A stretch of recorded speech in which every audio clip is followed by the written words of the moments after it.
ciidanka xoogga dalka Soomaaliyeed gaar ahaan ururka shanaad guutada 16aad ee ciidanka sida gaarka u tababaranay Commandos-ka Danab oo garab ka helaya ciidanka daraawiishta dowlad goboleedka Jubbaland ayaa howlgallo lagu baacsanayo isla markaana lagu sifeynayo haradiga kooxda khawaarijta Al-Shabaab ka sameeyay dhulka hawdka ah iyo deegaanada kala ah Aboodin, Buuro Bannaan, Jigayso, Garasiinda oo dhammaantood ka wada tirsan gobolka Jubbada Hoose.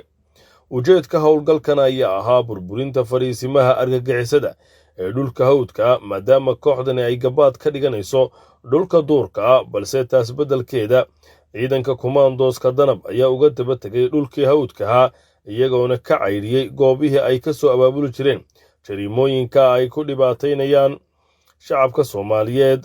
sidoo kale ciidanku waxa ay baadhitaano amni xaqiijin ka sameeyeen wadooyinka waaweyn ee mara qaybo ka mid ah gobolka Jubbada Hoose sida warbaahinta ciidamada qalabka sida ee Soomaaliyeed u xaqiijiyay taliyaha ururka shanaad guutada 16aad ee ciidanka Danab gaashaanle Carab Dheeg Axmed oo hogaaminayay howlgalka.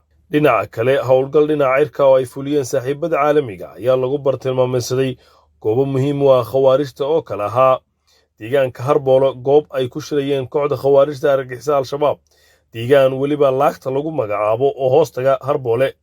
sidoo kale degmada Jilib ayaa iyadana lagu duqeeyay goob ay ku shirayeen.